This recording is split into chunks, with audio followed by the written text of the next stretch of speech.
ህወሓት ከፖለቲካ ፓርቲነት መሰረዙን የኢትዮጵያ ምርጫ ቦርድ አስታወቀ።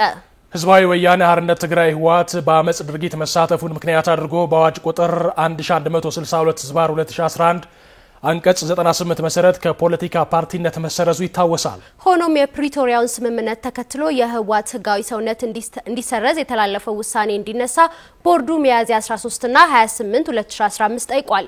ሆኖም ቦርዱ ይህን ለማድረግ የሚያስችል ህግ ባለመኖሩ ጥያቄውን ውድቅ ማድረጉን ግንቦት 4 2015 በጻፈው ደብዳቤ ምላሽ ሰጥቷል።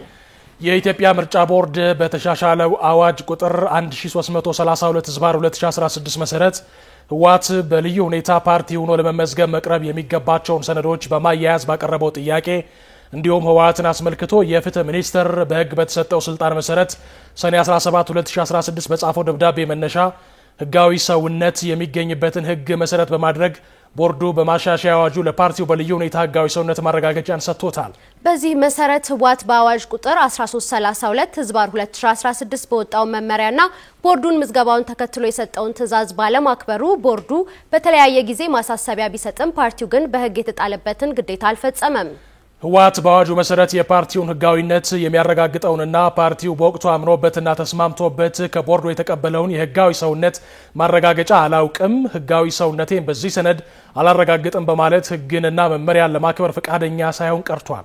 ቦርዱ በህግ የተጣለበትን ኃላፊነት ለመወጣትና ፓርቲው ያለበትን ኃላፊነትና ግዴታ እንዲወጣ እድል ለመስጠት ለ3 ወራት ከማንኛውም የፖለቲካ ፓርቲ እንቅስቃሴ በማገድ ፓርቲው የእምርት እርምጃ በመውሰድ በህጉ መሰረት ግዴታውን እንዲፈጽም ቦርዱ ጥረት ቢያደርግም ፓርቲው የተጣለበትን የህግ ግዴታ ለመወጣት ፈቃደኛ አልሆነም።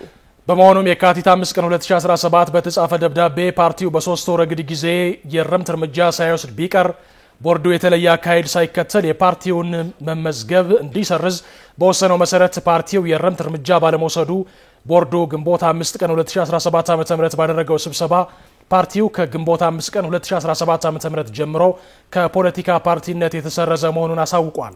ይህም ውሳኔ ለህወሓት ለፍትህ ሚኒስቴር በጽሁፍ እንዲደርስ ለህዝብ ይፋ እንዲደረግና የፓርቲውን መሰረዝ ውጤት በተመለከተ የአዋጅ ቁጥር 1162/2011 አንቀጽ 99 እንደ አግባብነቱ በህወሓትና አመራሮቹ ላይ እንዲፈጸም መወሰኑን ምርጫ ቦርድ ይፋ ባደረገው መረጃ አስታውቋል።